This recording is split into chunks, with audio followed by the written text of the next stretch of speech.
అప్పుడు సినిమా చేసేటప్పుడు ఏమైనా ఇబ్బందులు ఎదురయ్యాయా? సినిమా చేసినప్పుడు ఇబ్బంది కాదు కానీ ఒకే పని మళ్ళీ మళ్ళీ చేయడం అనేది కొద్దిగా ఇబ్బంది అనిపించింది తల్లి. ఇప్పుడు నాటకంలో ఒకసారి వెళ్తాం, డైలాగ్ కొడతాం, వస్తాం. ఇలా మళ్ళీ సేమ్ డైలాగ్, సేమ్ నడక, సేమ్ చేయండి, మళ్ళీ మళ్ళీ చేయించడం, రీటేక్లు ఉంటాయి కదా, దానివల్ల మాత్రం కొద్దిగా ఇబ్బంది పడ్డాను. నేను హెడ్ మాస్టర్గా పనిచేసిన వాడిని, నేను పిల్లలకు చెప్తుండేవాడిని రేయ్ అనేవాడిని. కానీ ఇక్కడ వాళ్ళతో చెప్పించుకుంటా అంటే నాకు కొద్దిగా అవమానంగా అనిపించేది.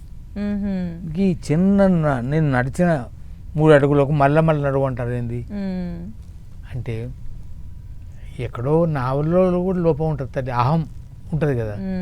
40 సంవత్సరాలు హెడ్ మాస్టర్గా పనిచేసిన వానికి ఉండదా కొద్దిగా? నాకు కొన్నిసార్లు చెప్తారు ఈ మాట అనిపిస్తుంది.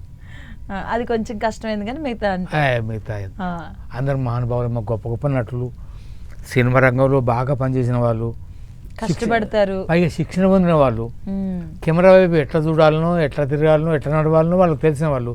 నాకు ఇవన్నీ ఏం తెలియదు, నాటకం తెలుసు, దర్శకుడు నుంచి అక్కడి నుంచి ఇక్కడ రా అంటే రావడమే తెలుసు.